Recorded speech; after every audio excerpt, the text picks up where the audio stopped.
students, welcome to this lecture of class +2 from the unit polymer। जैसा कि पता ही है कि जो पॉलीमर हैं वो हाई मोलिकुलर मास सब्सटेंस होते हैं जो large number of small repeating unit से मिलकर बने हुए होते हैं। हम पॉलीमर को अलग अलग तरह से क्लासीफाई करते हैं। तो जो क्लासिफिकेशन सोर्स ऑफ अवेलेबिलिटी के ऊपर बेस्ड है वो हम डिस्कस कर चुके हैं। अब हम पॉलीमर को क्लासीफाई करेंगे on the basis of structure, कि मतलब इनकी स्ट्रक्चर किस तरह से होती है, ये पॉलीमर बने हुए किस तरह से हैं, उनके बेस पर हम इनको क्लासीफाई करेंगे। तो पॉलीमर की 3 टाइप्स हैं, linear polymer, branch chain polymer और क्रॉस लिंक्ड पॉलीमर। सबसे पहले हम ले लेते हैं लीनियर पॉलीमर को। इसके नाम से ही हमें पता चल रहा है लीनियर मतलब जो सीधा हो, जो एक स्ट्रेट चेन के अंदर हो, वो लीनियर पॉलीमर होता है। तो हम कह सकते हैं कि लीनियर पॉलीमर ऐसे पॉलीमर्स होते हैं जिनके अंदर मोनोमर यूनिट एक दूसरे के साथ लिंक होकर एक लीनियर चेन बनाती हैं, उन्हें हम लीनियर पॉलीमर बोलते हैं। इस तरह के जो पॉलीमर हैं इनके अंदर इस तरह से ये एक चेन है, लीनियर चेन, और ये चेन एक दूसरे के ऊपर स्टैक्ड होती हैं। जिस तरह से मान लो हम कॉइन्स रख देते हैं, उसी तरह से ये चेन एक दूसरे के ऊपर रखी हुई है। तो हम कह सकते हैं कि जो चेन है वो इनके अंदर वेल पैक्ड होती हैं। इस तरह के पॉलीमर की हाई डेंसिटी होती है। इस तरह के पॉलीमर की हाई टेंसाइल स्ट्रेंथ होती है। टेंसाइल स्ट्रेंथ का क्या मतलब होता है कि जब इनको खींचा जाता है तो ये ईजिली से ब्रेक नहीं होते हैं और इनका हाई मेल्टिंग पॉइंट होता है। कुछ एग्जांपल ले लेते हैं हम यहाँ पर, जैसे हाई डेंसिटी पॉलीथीन, जो पॉलीथीन की एक टाइप है। पॉलीथीन की 2 टाइप होती हैं, एक तो लो डेंसिटी पॉलीथीन और एक हाई डेंसिटी पॉलीथीन। जो हाई डेंसिटी पॉलीथीन है ये लीनियर पॉलीमर होता है। पीवीसी पॉलीविनाइल क्लोराइड, नायलॉन और पॉलीएस्टर। जो सेकंड टाइप है यह है ब्रांच चेन पॉलीमर। तो ब्रांच चेन पॉलीमर ऐसे पॉलीमर्स होते हैं जिनके अंदर मोनोमर यूनिट लिंक हो जाती हैं एक दूसरे के साथ और वो एक लॉन्ग चेन बना देती हैं। इस तरह से ये एक लंबी चेन है और इस लॉन्ग चेन के साथ large number of side chain जुड़ी हुई होती हैं और इन साइड चेन की जो लेंथ है वो अलग अलग होती है। सभी जो चेन है इनकी लेंथ एक जैसी नहीं होती है। जो ब्रांच चेन पॉलीमर हैं ये इरेगुलरली पैक्ड है, क्योंकि ब्रांचिंग है, ब्रांचिंग के कारण वेल पैक्ड नहीं होने पाते ये, और इनकी लो टेंसाइल स्ट्रेंथ होती है, इसलिए इनको जब खींचा जाता है तो ये ईजिली से ब्रेक हो जाते हैं और मेल्टिंग पॉइंट भी इनका लो होता है। एग्जाम्पल ले लेते हैं, जैसे लो डेंसिटी पॉलीथीन है, ग्लाइकोजन है, स्टार्च है। ग्लाइकोजन लीवर के अंदर स्टोर किया जाता है। हम कह सकते हैं कि ये एनिमल स्टोरेज मटेरियल है, और जो स्टार्च है ये प्लांट्स के अंदर स्टोर की जाती है। तो हम कह सकते हैं कि ये प्लांट्स का रिजर्व फूड मटेरियल है। अब हम थर्ड टाइप के ऊपर आ जाते हैं, और जो थर्ड टाइप है ये है cross linked polymer.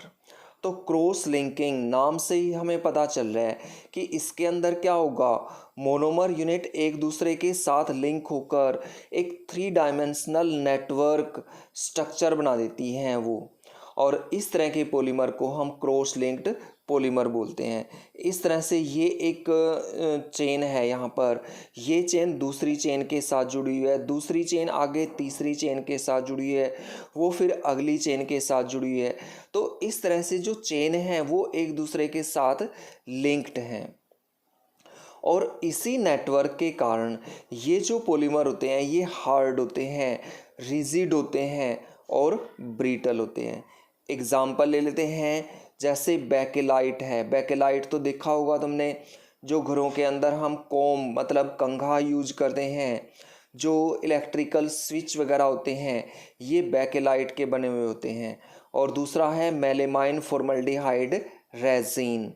Melamine formaldehyde resin से बनाए जाते हैं नॉन ब्रेकेबल क्रॉकरी, मतलब जो कप प्लेट्स वगैरह होते हैं जो ईजिली से ब्रेक नहीं होते हैं, वो मेलेमाइन फॉर्मल्डिहाइड रेजिन से बनाए होते हैं। नेक्स्ट क्लासिफिकेशन के ऊपर आ जाते हैं, और ये है classification based on mode of polymerisation, मतलब जो मोनोमर यूनिट हैं वो किस तरह से एक दूसरे के साथ लिंक होगी, उसके बेस पर हम यहाँ पर पॉलीमराइजेशन कर रहे हैं। तो दो टाइप हैं, एडिशन पॉलीमर और कंडेंसेशन पॉलीमर।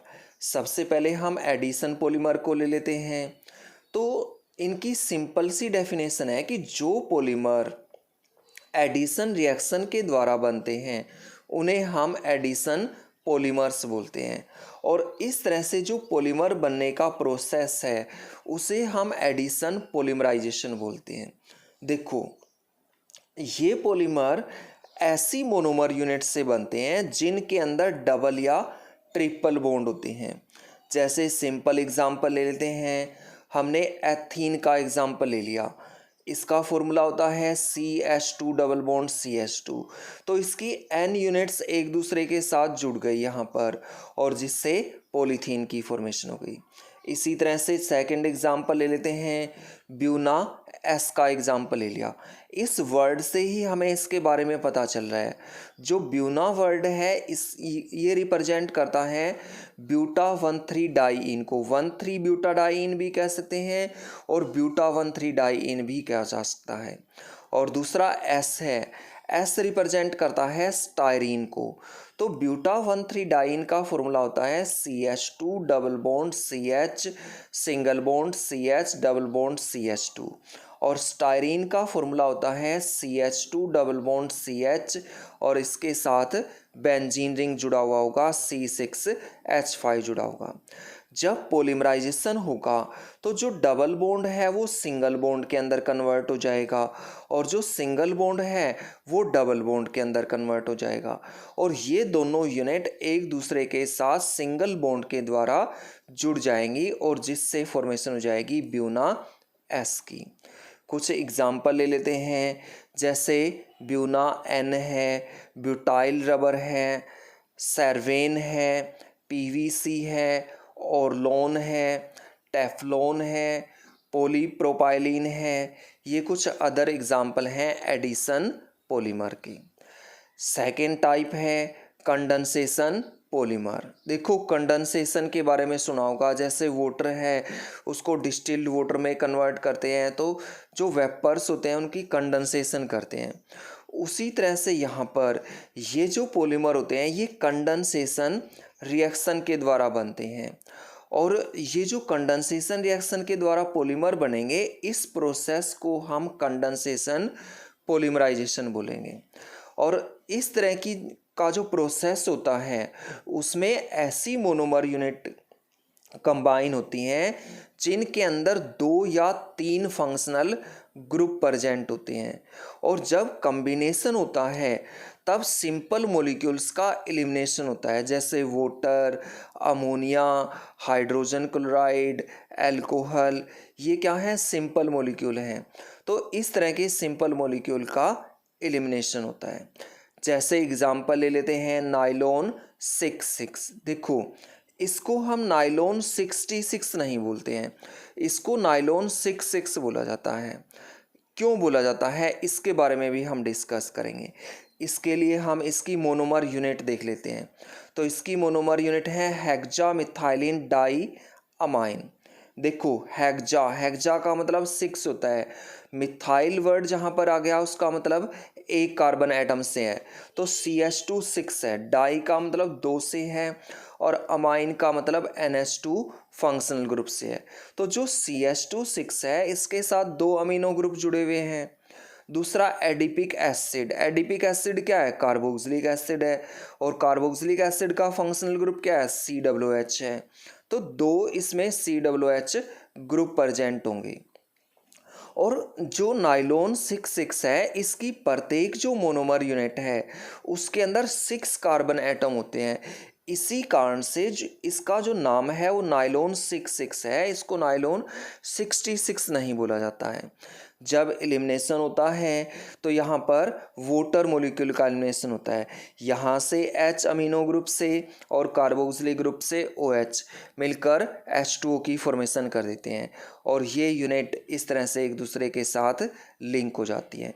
कुछ दूसरे एग्जाम्पल ले लेते हैं, जैसे terylene, bakelite, alkyl resin. Thank you.